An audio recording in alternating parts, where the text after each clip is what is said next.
شكرا جزيلا لكم أستاذ الفاضل، بارك الله تعالى فيكم. بسم الله الرحمن الرحيم، الحمد لله رب العالمين والصلاة والسلام على سيدنا محمد وعلى آله وأصحابه أجمعين.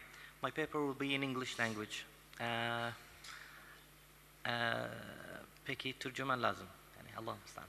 طيب السبب الوحيد الذي جعل هذه الورقة باللغة الإنجليزية هو أنني لم أكن أعلم أن اللغة العربية متاحة، لذلك جهزت الورقة باللغة الإنجليزية ابتداء. بس ثم أنا كتبت هذا في إيميل يعني ممكن لم أنتبه. الخطأ مني أستاذ وليس منكم دكتور. إذا سمحت. الخطأ مني أنا، لم أنتبه ولم أكن أدري، فبالتالي الله المستعان إن شاء الله. طيب بسم الله الرحمن الرحيم. First of all, I would like to thank our colleagues here at the university and at the platform for organizing this symposium. I'm so happy, I'm so thrilled to be attending this conference. And I would like to start speaking about my paper here. I'm presenting my paper. It would be on Ottoman Jerusalem and its Jews. In May 2009, I was presenting a paper on, in the Cultural Center of Dummar in Damascus in Syria. The paper was on Islamic architecture in Al-Aqsa Mosque in Jerusalem, particularly that of the Dome of the Rock.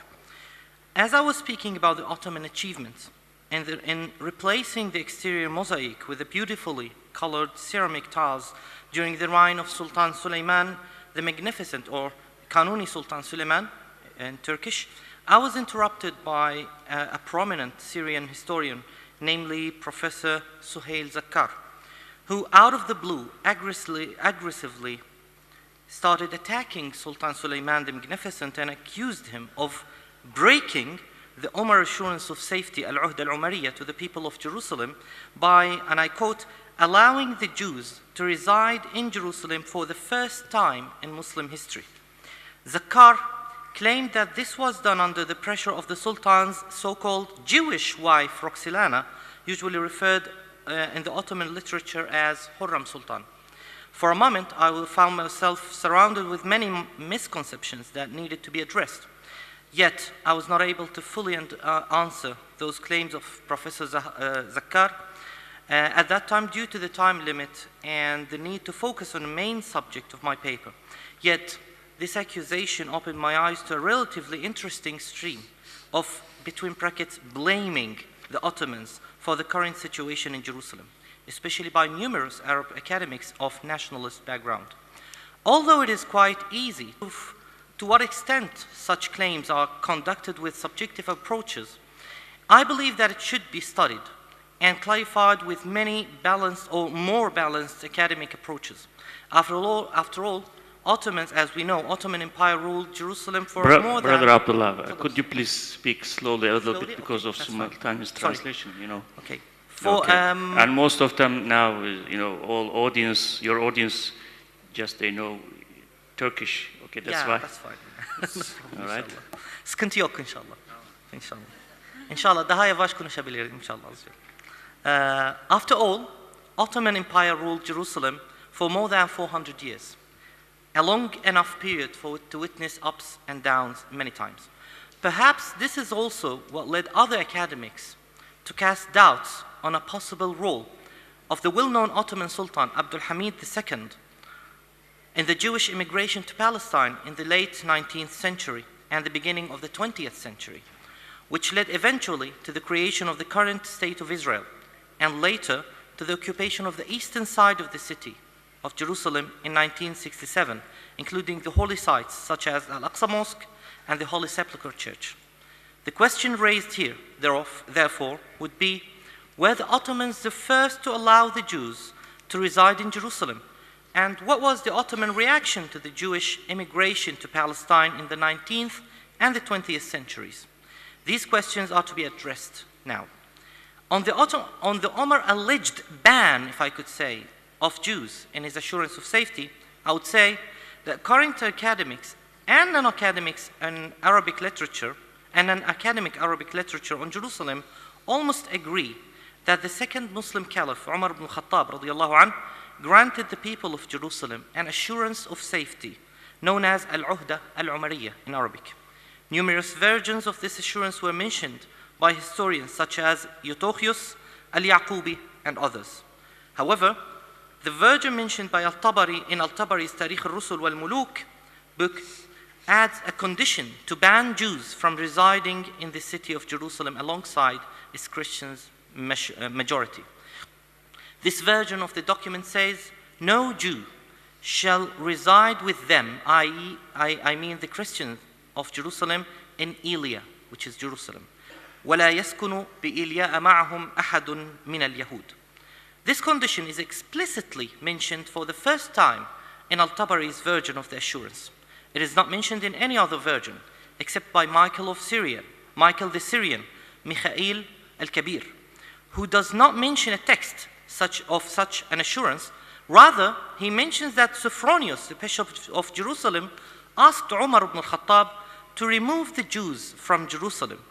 Yet, it should be noted that Michael lived in the 12th century. He died in 1199. And so he was quite later, about 267 years later than Al-Tabari's death, who died in 923. To have Al-Tabari's version, a sole source of this controversial condition, can in fact be one of the reasons to cast doubts on its credibility.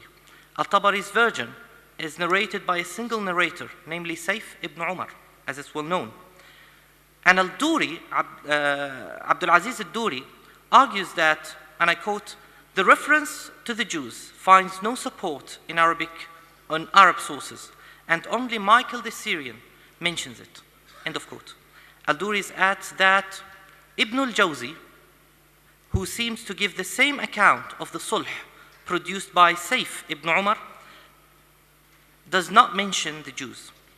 Although Musa al-Basit argues that an academic Palestinian, a Palestinian academic at the University of Jerusalem, he argues that this condition was indeed part of the original assurance of safety given by Umar.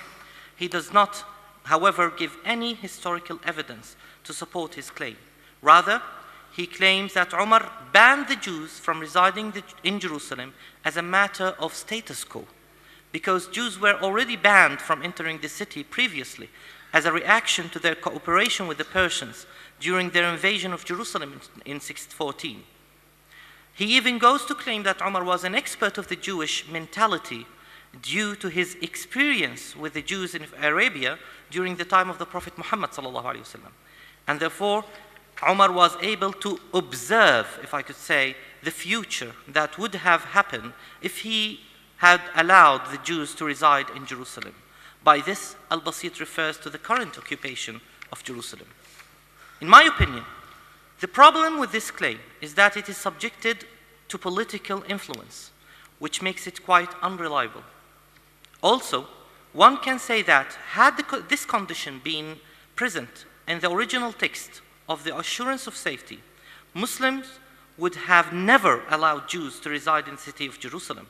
This can be argued looking at the high status of Khalifa Umar ibn al-Khattab in the Muslim tradition, especially with the presence of one hadith or tradition by the Prophet Muhammad ﷺ says, hold fast to my sunnah, or example, and the examples of the rightly guided caliphs who will come after me. Alaykum bi sunnati wa sunnati al-khulafa al-rashidin al-mahdiyyin min ba'di. And another more specific hadith saying, stick to the two after me, Abu Bakr and Umar. اقتدوا بالذين من بعدي أبي بكر وعمر. In fact, the alleged ban is also what Muhammad Hassan Shurab rely on in accusing the Ottomans of letting the Jews to reside in Jerusalem, as Zakar claimed previously. Shurab claims that, and I quote, during the reign of the Ottoman Sultan Abdul Majid, Jews owned their first piece of land in Jerusalem, namely the Montefiore neighborhood. In other words, Shurab argues that no land in Jerusalem was possessed by Jews before Sultan Abdul Majid. It is noted that Zakar and Shurab and others differ in their claim that the Ottomans were responsible for admitting the Jews into Jerusalem and their ownership of land, where Zakar attributes it to Sultan Suleiman the Magnificent, who died in 1566. Sultan Abdul Majid, who was accused by Shurab, died actually about 300 years later in 1861. And this contradiction emphasizes that these two claims are relatively problematic. In fact, the Jewish presence in Jerusalem under Muslim rule dates back to as early as at least the Umayyad period. Al-Ulaymi states that during the Umayyad period, Al-Aqsa Mosque had a number of Jewish servants working on the glass of the lamps and chandeliers, and they were therefore exempted from paying the jizya, the tax. Dan Bahat agrees that a Jewish quarter did exist at least during the 9th century, despite its exact location is debatable. However, his argument may not be based on a clear evidence, but it can be argued that the Jews resided in the city of Jerusalem and even had a synagogue within its walls. The existing of a synagogue within the walls of Jerusalem is evident in numerous accounts, especially when speaking about the fall of Jerusalem to the First Crusade in 1099. The Crusaders gathered the Jews inside their synagogue and put them to fire, as numerous historical accounts mention, such as that of Ibn Bardi. Sylvia Shin even argues that the First Crusade left Jerusalem for the first time since the 7th century without a Jewish community.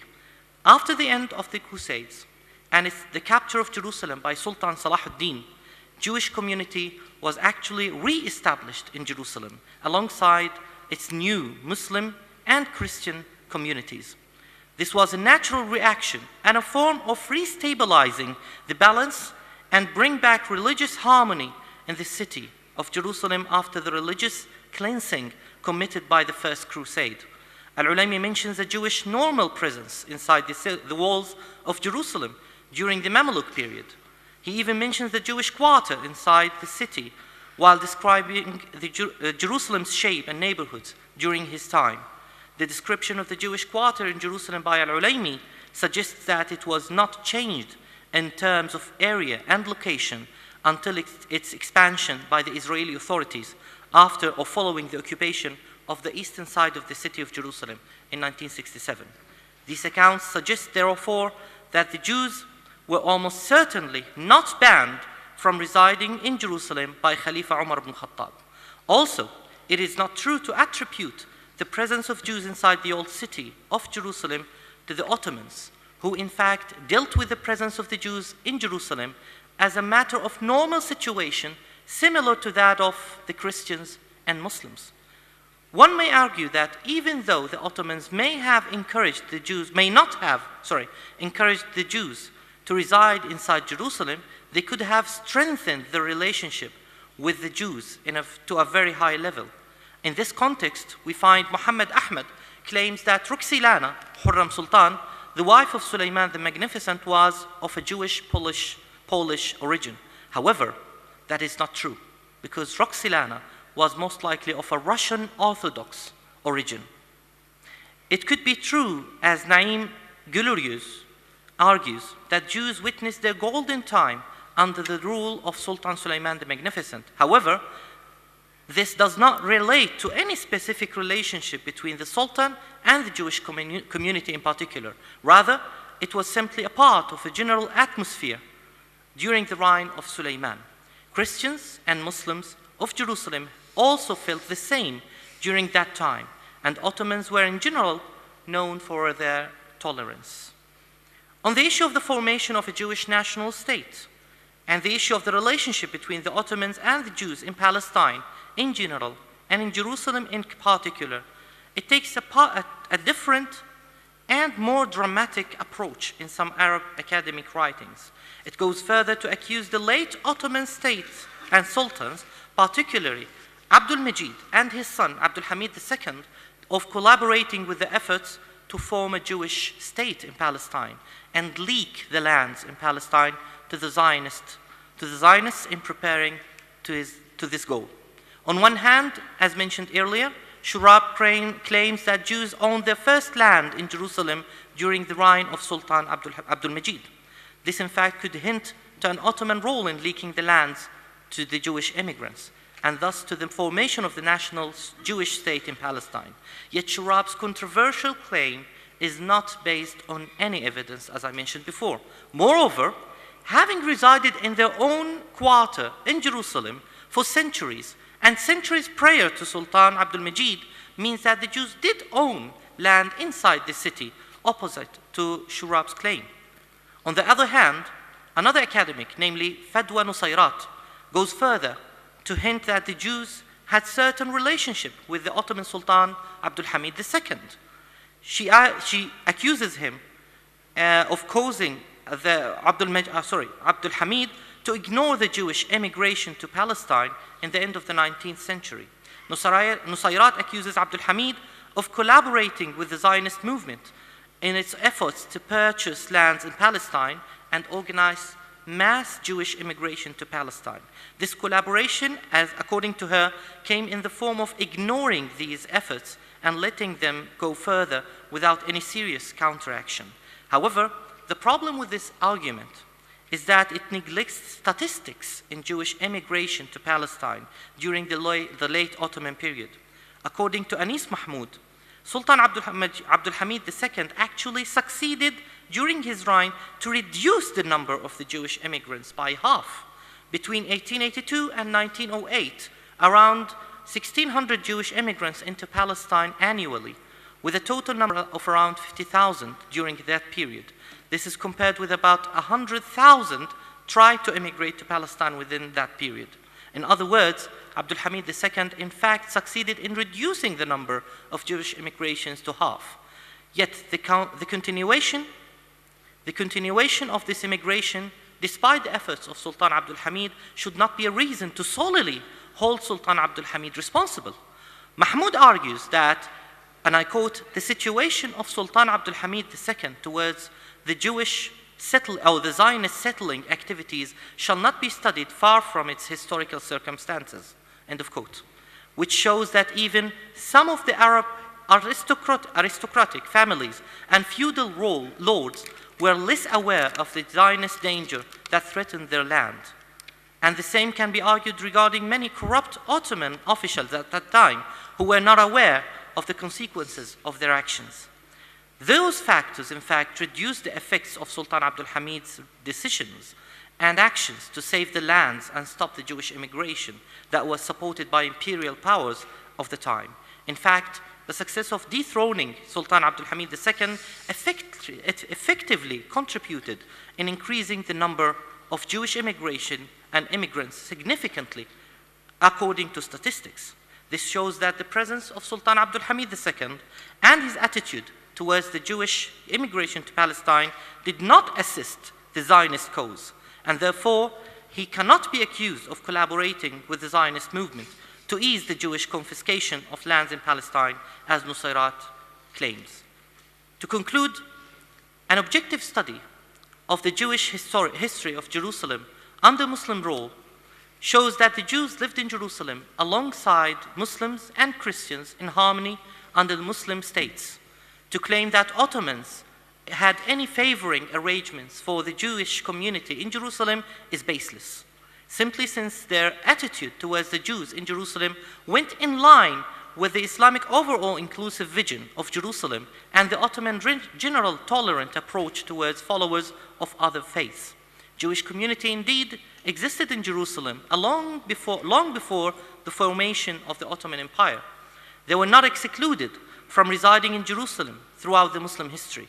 The Ottoman sultans did not change their basic position towards the Jews until the dawn of the Zionist ideology, which violated the openness and tolerance of the Ottoman Empire and the Muslim rule, and tried to seize lands in Palestine in order to form a new exclusive vision in the Holy City and in Palestine. This was resisted by Sultan Abdul Hamid II, yet it was too late to stop this project completely in an empire that was coming towards its end. Thank you very much for listening, and hopefully I have some other questions. Thank you.